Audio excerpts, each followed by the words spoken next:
ayat 22a, Rasul Paulus mengatakan begini. Tetapi jika aku harus hidup di dunia ini, itu berarti bagiku bekerja memberi buah. Katakan bekerja memberi buah. Bagi Rasul Paulus, hidup sama dengan bekerja memberi buah. Artinya hidup bukan sama dengan jadi kaya. Kita ngajarin anak kita dari kecil. Ayo sekolah pinter-pinter supaya besok jadi apa? Jadi orang. Jadi orang itu artinya apa? Jadi kaya. Padahal Rasul Paulus berkata, jika aku harus hidup di dunia ini, itu berarti bagiku bekerja memberi buah. Tahukah Anda bahwa setiap kita dipercayakan sama Tuhan pekerjaan? Baca sama-sama Yohanes 17 ayat yang keempat. Yesus berkata begini, sama-sama baca. Aku telah mempermuliakan engkau di bumi dengan jalan menyelesaikan pekerjaan yang engkau berikan kepadaku untuk melakukannya. Lihat Yesus bilang apa? Di hari hidupnya, dia mengerjakan pekerjaan yang dipercayakan Bapa kepadanya. Dan dikatakan bahwa aku telah mempermuliakan engkau di bumi dengan menyelesaikan pekerjaan yang kau berikan kepadaku untuk melakukannya. Berapa banyak saudara yang rindu hidupmu mempermuliakan Tuhan? Angkat tangan. Dengar baik, setiap kita dipercaya Bapa satu pekerjaan yang baik yang harus kita kerjakan selama kita hidup di dunia. Amen. Alihkan fokusmu, hidup bukan untuk jadi kaya. Tapi hidup ini berbuah bagi Allah. Amen. Banyak saudara yang tahu hidupmu milik Tuhan. Hidup ini milik Allah. Maka berbuahlah bagi Dia.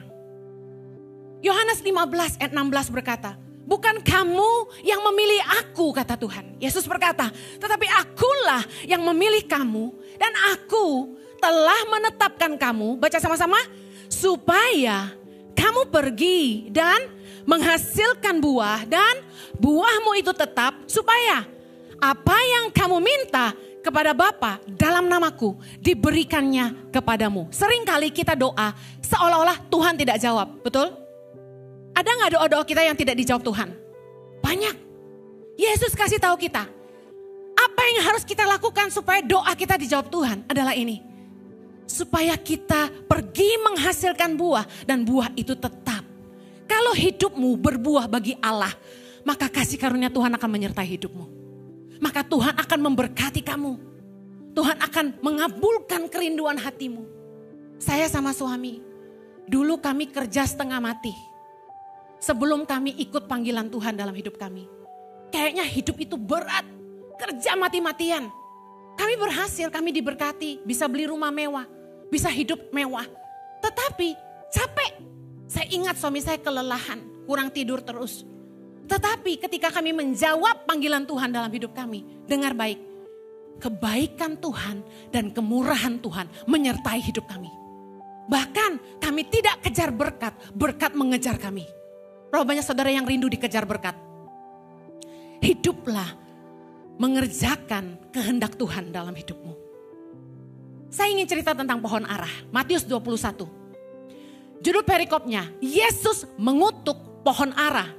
Ayat 18. Pada pagi-pagi hari, dalam perjalanannya kembali ke kota, Yesus merasa lapar. Membuktikan dia manusia, amin. 19. Dekat jalan ia melihat pohon ara lalu pergi ke situ. Tetapi ia tidak mendapat apa-apa pada pohon itu selain daun-daun saja. Katanya kepada pohon itu, engkau tidak akan berbuah lagi selama-lamanya. Dan seketika itu juga keringlah pohon ara itu. Lihat betapa ucapan Kristus penuh kuasa membuktikan dia 100% Allah. Satu cerita ini membuktikan dia 100% manusia karena dia bisa lapar. Tapi dia juga 100% anak Allah. Katakan amin. Nah, waktu anak saya baca kisah ini, Yesus mengutuk pohon ara. Dia bilang gini, Mami, what a joke. Wow, what a behavior. Jesus has such a temper. Artinya gini, wow Yesus itu emosian sekali gitu. Dia lapar, dia pengen makan, gak ada, dia kutuk, mati dia bilang. Bagi banyak orang Kristen, ayat ini jadi kontradiksi, betul? Karena di ayat inilah Satu-satunya pertama kali saya baca, Yesus menggunakan kuasanya untuk membinasakan. Gak ada ayat lain yang Yesus pakai kuasanya untuk membinasakan, betul? Hanya tentang pohon ara ini. Kenapa begitu? Apakah Yesus kejam? Lah kan kalau kita ke pohon, kita lihat banyak daun, kita mendekati sebuah pohon, lalu tidak ada buahnya, kita marah gak? Enggak, kita bilang apa? Belum musimnya. Apakah Yesus kejam karena pohon ara ini tidak berbuah pada musimnya? Dengar, saya minta multimedia tayangkan gambar supaya ngerti ya. Di Israel, pohon ara biasanya itu baru berbuah setelah daun-daunnya muncul kembali. Ada musim semi ya. Nah, ada yang namanya buah pendahuluan atau buah awal yang dalam bahasa Ibrani disebut takash atau breba, yang harusnya muncul bersamaan dengan berseminya pucuk pohon ara seperti di gambar ini. Harusnya buah awal yaitu breba itu muncul bersama-sama dengan pucuk daun pohon ara. Meskipun rasanya tidak sebaik pohon ara yang muncul kemudian, tapi masih bisa dimakan. Kalau Anda pernah ke Israel atau ke Turki, itu banyak sekali buah ara yang dikeringkan. Rasanya manis sekali, enak banget. Ada yang mau titip saya? Nah, dengar baik. Kenapa Yesus marah? Karena gini, jika buah awal ini tidak muncul, padahal daunnya sudah lebat sekali, kemungkinan besar pohon ara itu tidak akan pernah berbuah selamanya. Karena harusnya dia sudah berbuah bersama pucuk daun, bisa mengerti? Jadi kalau dia tidak berbuah, tidak punya breba atau buah awal, kemungkinan terbesar pohon itu mandul. Dia tidak akan pernah berbuah, karena itulah dia dikutuk Tuhan. Tapi saya percaya perikop ini mengajarkan banyak hal buat kita, bahwa Tuhan ingin kita berbuah, katakan amin. Kisah Yesus mengutuk pohon ara ini diterjemahkan oleh banyak hamba Tuhan dengan cara yang berbeda. Saya ingin bagikan dua hal aja. Yang pertama, menggambarkan tentang banyak orang-orang percaya, orang Kristen yang berdaun lebat, kelihatan hebat, sombong rohani, tapi hidupnya gak berbuah. Kita seringkali kecewa sama orang Kristen, mungkin pendeta, yang kelihatannya luar biasa, keren, diurapi, jemaatnya banyak, tapi kelakuannya nol besar. Yang paling tahu orang-orang terdekatnya. Sampai ada bahasa gini, mendingan jangan tahu dapurnya gereja deh. Asing gak bahasa itu? Dengar baik. Saya pengen ngomong gini, jangan menghakimi. Tanggung jawab kita masing-masing sama Tuhan. Amen. Waktu kita nunjuk orang lain, kita gak lebih benar dari dia. Amen. Karena budaya tidak menghakimi, saya ingin tanamkan di ICI. Nah, tetapi inilah yang Yesus maksud ketika kita hanya kelihatan berdaun lebat, hebat, luar biasa, tapi kita tidak berbuah. Bicara soal apa? Pohon ara yang berdaun lebat juga merupakan lambang kenyamanan dan kesombongan. Pelajaran penting. Hidup ini bukan hanya untuk jadi kaya, tapi jadi berguna bagi sesama.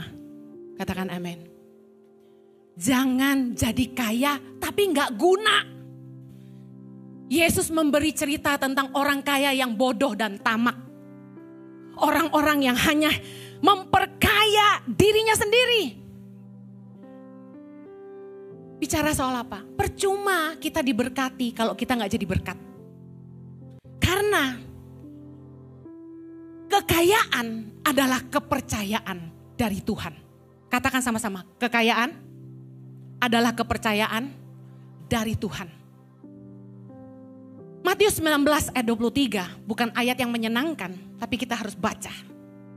Yesus berkata kepada murid-muridnya, "Aku berkata kepadamu, sesungguhnya sukar sekali bagi orang kaya untuk masuk ke dalam kerajaan sorga." Kalau baca ayat ini kita takut jadi kaya, betul nggak? Tapi sebenarnya bukankah kekayaan juga karunia Allah? Mari kita belajar. Pengkhotbah 5 ayat 18 berkata gini. Setiap orang yang dikaruniai Allah kekayaan dan harta benda dan kuasa untuk menikmatinya, untuk menerima bagiannya dan untuk bersuka cita dalam jerih payahnya, juga itu pun karunia Allah. Bukankah kekayaan karunia Allah? Bahkan kuasa untuk menikmatinya adalah karunia Allah. Amen. Lalu apa yang salah kalau saya pengen kaya? Katakan. Anda pengen kaya. Apa yang salah? Kita mesti ngerti ini. With great trust comes great responsibility. Dengan kepercayaan yang besar diikuti dengan tanggung jawab yang besar. Lukas 12 ayat 48b berkata gini. Setiap orang yang kepadanya banyak diberi, daripadanya akan banyak dituntut. Dan kepada siapa yang banyak dipercayakan, daripadanya akan lebih banyak lagi dituntut. Nggak mungkin seorang manajer gajinya lebih kecil daripada OB. Betul? Nggak mungkin seorang direktur gajinya lebih kecil daripada supervisor. Membuktikan berkat yang besar diikuti dengan tanggung jawab yang besar. Kalau Anda dipercaya harta, berarti Tuhan mempercayai kita dengan kepercayaan yang besar. Ada yang dititipkan Tuhan, ingat, supaya hidup kita berbuah, kita harus mengerjakan pekerjaan yang Tuhan percayakan dalam hidup kita. Ada buah yang harus kita lakukan. Apa itu? Tanggung jawab untuk orang-orang yang ingin kaya. Dengar, 1 Timotius 6 ayat 17 sampai 19. Anda ingin kaya, angkat tangan. Tuhan, malaikat foto 2023 yang angkat tangan kaya beneran. Angkat tangan yang pengen kaya. Jangan muna. Saya pengen gini, hati dan mulut sama. Amen, itu tulus. Apa yang di hati itu yang di mulut. Pengen kaya enggak? Yang mau kaya katakan amin. Kalau mau kaya harus bisa dipercaya. Katakan kalau mau kaya harus bisa dipercaya. Apa tanggung jawab orang kaya? Tahu nggak? Baca sama-sama. 1 Timotius 6 ayat 17 sampai 19. Peringatkanlah kepada orang-orang kaya di dunia ini agar mereka jangan tinggi hati dan jangan berharap pada sesuatu yang tak tentu seperti kekayaan, melainkan pada Allah yang dalam kekayaannya memberikan kepada kita segala sesuatu untuk dinikmati. Ayat 18, peringatkanlah agar mereka itu berbuat baik, menjadi kaya dalam kebajikan, suka memberi dan membagi. Dan dengan demikian mengumpulkan suatu harta sebagai dasar yang baik bagi dirinya di waktu yang akan datang untuk mencapai hidup yang sebenarnya. Tanggung jawab orang kaya apa? Berbagi dengan sesama. Kalau Anda diberkati, Anda harus mengerti Anda punya kepercayaan dari Tuhan untuk jadi berkat. Katakan amin. Apapun yang Anda ambil untuk diri Anda sendiri, hanya Anda bisa nikmati di dunia ini. Tapi apa saja yang Anda tabur selama Anda hidup di dunia ini, yang akan mengikuti Anda sampai ke sorga nanti. Yang percaya katakan amin. Ada sebuah kisah waktu saya ke Turki kemarin, 2 minggu lalu. Begitu kami landing di kota, apa sayang kota pertama itu? Adana. Kami landing di Adana untuk pertama kalinya saya ke Adana. Mengunjungi gereja dan rumah Rasul Paulus. Nah, di perjalanan kami di bus, kanan kiri banyak pohon jeruk. Seneng ya lihat pohon jeruk ya. Buahnya orange keren gitu. Wow, banyak banget. Satu pohon rimbun, buahnya lebih rimbun. Greget deh. Sampai kita tanya gini, excuse me, can we take it if we see it? Boleh gak kita ambil kalau kita pas lewat gitu? Ternyata di Turki ada satu hukum, boleh mengambil satu untuk kepuasan mata. Keren ya? Hei, bukan nyolong loh. Aturannya kalau Anda lihat buah jeruk di pinggir jalan, secara aturan Anda boleh ambil satu. Satu orang, satu untuk kepuasan mata. Wih, keren. Tapi buah kedua itu curi. Ya. Nah, kalau di sini jangan coba-coba. Ya. Nah, yang saya heran gini. Di bawah pohon itu banyak buah jeruk yang jatuh ke tanah. Saya tanya, sayang amat gak ada yang ambil. Saking kebanyakan sampai dibuang-buang. Saya bilang gitu, lah jeruk kan mahal di sini, betul nggak? Navel gitu, ampun deh. Felix seneng banget makan jeruk Navel ya. Saya bilang, kok nggak ada yang petik? Saya bilang, what a shame. Tahu nggak? Tour guide-nya bilang apa? Ibu, buah jeruk tuh macam-macam. Ada yang kelihatannya kayak sunkist, yang manis bisa dimakan. Tapi sebenarnya ada yang seperti lemon, asam Bu Heni. Kenapa nggak ada yang petik? Buahnya asam katanya gitu. Gue udah curiga. Banyak kayak gitu kan kita. Kelihatannya menarik. Ya. Begitu dideketin. Makanya banyak orang cantik kenapa gak laku? Maaf ya. Enggak. Itu kayak tiba-tiba aja spontanitas gitu. Don't go there. Oke, don't go there. Henny. Balik. Demikianlah orang yang hidupnya kelihatan hebat, kaya raya, diberkati, pinter, keren, gagah, berwibawa, menarik, cantik. Tapi hidupnya gak berguna bagi sesama. Kelihatannya berdaun dan berbuah lebat. Tapi waktu dipetik buahnya asam. Gak bisa dinikmatin sama orang-orang sekitarnya. Kenapa? Beberapa orang kelihatannya dia baik. Tapi orang gak mau dekat sama dia. Karena begitu dekat baru tahu. Mulutnya pahit. Well, kelihatannya saja indah tapi hidupnya gak berguna. Kelihatannya saja menarik tapi buah hidupnya tidak baik. Awalnya pasti ada orang-orang yang wow keren dideketin. Sekali petik langsung menyingkir. Mari periksa hidup kita hari ini. Apakah hidup kita sudah berbuah? Kalau Anda bekerja, buah itu bicara apa? Apakah hidupmu jadi berkat di tempat Anda bekerja? Apakah omset perusahaanmu naik gara-gara kamu? Atau Anda malah tukang bikin gosip di perusahaanmu? Apakah dengan kehadiranmu di perusahaanmu, atasanmu hidupnya makin tenang, makin santai? Kenapa? Karena dia bisa mempercayai kamu. Atau gara-gara Anda di situ, dia malah tambah stres. Karena Anda tidak bisa diatur.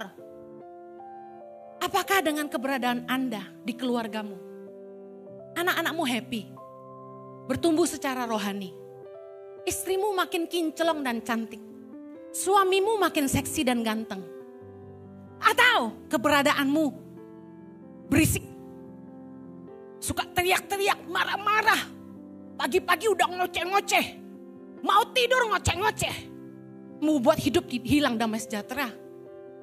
Keluargamu lebih bahagia kalau kamu gak di rumah. Apakah dengan keberadaanmu di tengah-tengah gerejamu membuat gerejamu bertumbuh? Kamu menangin jiwa terus. Dan keluargamu ikut ke gereja itu karena lihat hidupmu jadi berkat. Bukan cuma rajin pelayanan, tapi jadi kesaksian. Amen. Apakah karena kamu banyak jiwa-jiwa bertumbuh, semakin mengenal Tuhan, semakin hidup takut akan Tuhan? Apakah malah ada perpecahan di situ? Mari periksa buah hidup kita. 2022, apa buahnya kita? Dengar baik. Saya sedih waktu dengar office girl, cleaner di gereja ICI cerita. Gak apa-apa ya, saya ingin Anda berubah. Amin. Tiap minggu mereka harus kerja ekstra keras. Tenaga cleaner 4 sampai gak cukup. Kami harus panggil orang luar untuk bersihin lagi. Saking kotornya. Setiap minggu toilet penuh tisu di lantai. Maaf, toilet perempuan. Mereka bilang tiap minggu kami pegang darah. Di lantai darah banyak sekali. Maaf, buang pembalut sembarangan. Tisu dicemplungin ke kloset. Udah tahu bikin toilet di mall mahalnya setengah mati. Cleaner bilang semalam, lain kali jangan makan bakso lagi. Tahu nggak, saya yang suruh datengin bakso. Karena bakso itu enak sekali. Tapi semalam kuahnya tumpah di mana-mana. Saya sampai bantuin cleaner ikut bersih-bersih. Habis khotbah, saya gulung jaket saya angkat itu kardus basah, saya tenteng buang ke tong sampah. Saya ingin kita lihat buah hidup kita. Kalau kita buahnya baik, orang di sekitar kita akan mengikut mencicipinya, betul gak? Mereka akan bilang gini, wow, jemaat ICI dengerin khotbah Ibu Heni tentang jangan aji mumpung. Wow, keren, semua melakukan. Anda lebih prefer ICI punya toilet di dalam atau di mall? Di dalam dong. Kebayang kebelet mesti turun eskalator nunggu lift super lama. Pak Jojo ini sayang Anda. Dia ngotot meskipun bayarnya mahal sekali, dia bilang harus ada toilet di ICI. Tapi saya pengen kita jadi berkat buat cleaner-cleaner yang beragama Muslim. Ada yang agama Kristen juga. Saya sedih waktu mereka dengar lakukan cerita ini. Saya pikir gini, oh berarti khotbah saya nggak dilakukan. Padahal saya sering khotbah tentang toilet dari dulu. Kalau orang itu tidak mementingkan diri sendiri, dia pakai toilet tuh dia mikir habis saya ada orang lain. Kalau tisu itu nggak sengaja kecemplung ya udahlah. Kalau Anda pipis maaf, berecetan, dilap apa susahnya? Jangan tinggalkan bekas. Uap baunya masih tinggal, sisanya pun nempel. Parah. Yuk sayangi sesama. Mau jadi berkat gak? Katakan sama kanan kirimu, ayo jadi berkat yuk mulai tahun 2023. Saya berdoa toilet mulai lebih bersih tahun ini. Haleluya. Jangan buang sampah sembarangan. Amen. Haleluya. Aduh, saya itu sayang sama orang-orang lemah. Jadi saya perhatikan betul office boy, cleaner di sini. Semalam mereka kerja sampai 1:30 jam 2 pagi. Saya temani, saya bantuin. Saya bantu ngorekin sampah. Karena Moy akan denda kita satu penemuan 500.000 kalau kita buang plastik bersama dengan sampah yang lain. Tisu dan botol plastik gak boleh digabung. Kalau sampai mereka ketemu satu item 500.000 kami didenda. Tolong kami ya. Yang mau jadi berkat katakan amin. Saya akhiri. Kok cepet banget sih? Rasanya gue baru khotbah udah habis aja. Matius 7 ayat 20 berkata gini. 17 dulu. Demikianlah setiap pohon yang baik menghasilkan buah yang baik. Sedangkan pohon yang tidak baik menghasilkan buah yang tidak baik. Ayat 20. Jadi dari buahnya lah kamu akan mengenal mereka. Anda gak bisa bilang gini, jangan menghakimi saya. Orang hanya bisa mengenal kamu dari buahmu.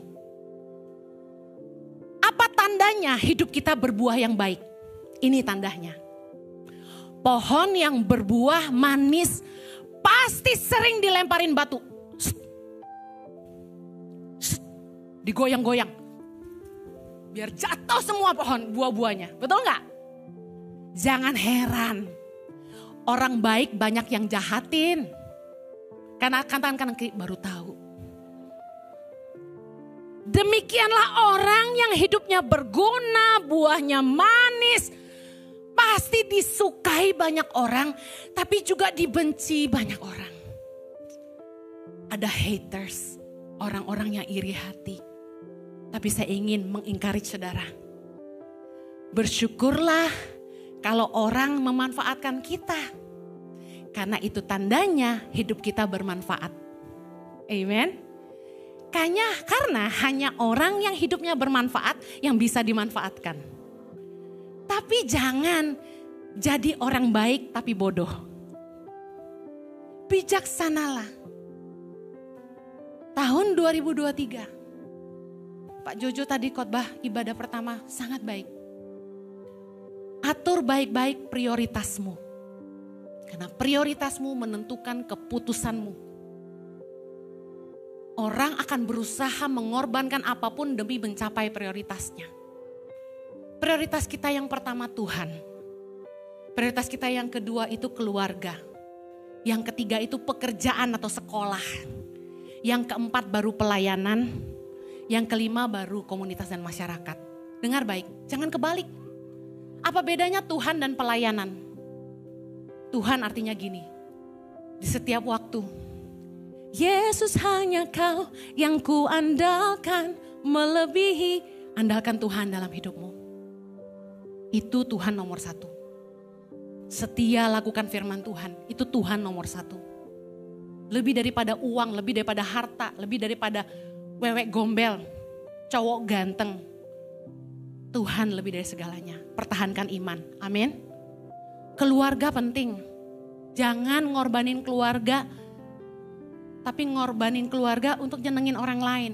Bahkan denger nih anak-anak cowok yang udah menikah, pria-pria yang sudah menikah. Prioritasmu adalah pasanganmu. Istri dan suami adalah prioritas pertama, bukan orang tua. Catat ini baik-baik. Banyak pernikahan yang baru mulai menikah sebulan cerai. Gara-gara mami's boy. Orang tua terlalu ikut campur. Terlalu ikut kontrol. Terlalu mau anaknya ke rumahnya terus. Gak mau ngerti anak mesti atur prioritas sama istri. Senin sampai Sabtu udah kerja. Cuma punya one day for the family. Choose. Mami atau istri. Boleh sayang mama papa, harus wajib hormati orang tua. Tapi harus ngerti prioritas. Kunjungi orang tua sama-sama bergantian. Dari pihak laki-laki 2 minggu sekali, dari pihak perempuan 2 minggu sekali. Adil. Jangan berat kanan kiri. Ada yang merasa kehilangan anaknya gara-gara sejak nikah ikut istrinya atau ikut suaminya. Itu juga gak baik. Tapi prioritasmu adalah suami atau istrimu dan kedua anak-anakmu. Jangan di rumah makanan gak cukup bagi-bagi duit ke tetangga. Jadi gembel loh. Amen. Anak gak bisa sekolah nolongin keponakan. Udah salah prioritas. Jangan sampai hidup prioritas kita salah. Pak Jojo khotbah lagi tadi. Fokus yang kedua tahun 2023. Ini pesan gembala keren harus disampaikan. Rubah cara berpikir kita. The way of thinking. Roma 12 ayat 2. Pastikan kita memikirkan apa yang jadi kehendak Allah. Apa yang berkenan kepada Allah. Apa yang baik dan apa yang sempurna. Karena cara berpikir kita menentukan sikap tindakan kita dan keputusan kita. Orang bikin dosa kata Pak Jojo. Bukan serta-merta sekonyong-konyong tiba-tiba spontanitas. Tapi orang bikin dosa itu sudah ada di alam bawah sadarnya. Dia udah pikirin dulu sebelumnya, dia udah rencanain. Hati-hati dengan pemikiranmu. Your battle is in your mind. Berpikir yang benar, karena kata firman Tuhan, as the man thinks in his heart, so is he. Anda akan menjadi seperti yang Anda pikirkan. 2023 Anda mau jadi seperti apa? Pikir yang baik supaya masa depanmu baik. Jangan terlalu banyak dengerin berita yang bilang gini, Indonesia gelap, masa depan 2023 gelap. No. I put my hope in Christ. Aku taruh pengharapan pada Kristus. Christ in you is the hope of glory. Katakan amin. Yesus di dalam kita adalah pengharapan akan kemuliaan. Orang berkata pandemi semua susah. Justru di masa pandemi saya beriman Tuhan menyertai saya. Dan apa yang terjadi? Justru terlalu banyak kebaikan dan keajaiban Tuhan yang kami alami di masa pandemi. Yang terakhir, tadi Pak Jojo bilang, kalau Anda mau hidupmu baik di 2023, hati-hati siapa yang ada di sekelilingmu. Siapa yang bicara buat hidupmu. Siapa yang Anda kagumi. Siapa yang Anda izinkan bicara buat kamu. Ada masalah dengerin nasihat siapa. Jangan kelilingi dirimu dengan orang-orang yang tidak takut Tuhan. Udah pasti nasihatnya salah dan sesat. Kelilingi dirimu dengan orang-orang yang beriman. Yang ketika kamu lemah mereka menguatkan. Ketika kamu susah mereka menolong kamu. Bukan malah menghancurkan kamu. Hari ini mari jangan hidup sia-sia tapi berguna. Fokus kerjakan apa yang Tuhan percayakan di tanganmu. Jangan ngurusin hidup orang lain. Lari terus kerjakan apa yang Tuhan percayakan. Hari ini apa yang Tuhan percayakan di tanganmu. Fokus, lakukan itu dengan setia. Ikut Tuhan sungguh-sungguh. Efesus 5 ayat 11. Janganlah turut mengambil bagian dalam perbuatan-perbuatan kegelapan yang tidak berbuahkan apa-apa. Tetapi sebaliknya, telanjangilah perbuatan-perbuatan itu. Kita harus hidup berbuah bagi Allah, bukan bagi dosa. Mari kerjakan hidup kehendaknya dalam hidup kita. Jangan hidup bagi dosa. Jangan hanya berusaha jadi kaya, tapi berusahalah hidup berguna bagi kerajaan Allah, demi kemuliaan namanya. Pastikan 2003 hari ini Anda mulai catat kesalahan yang Anda buat di 2002 apa dan perbaiki tahun ini.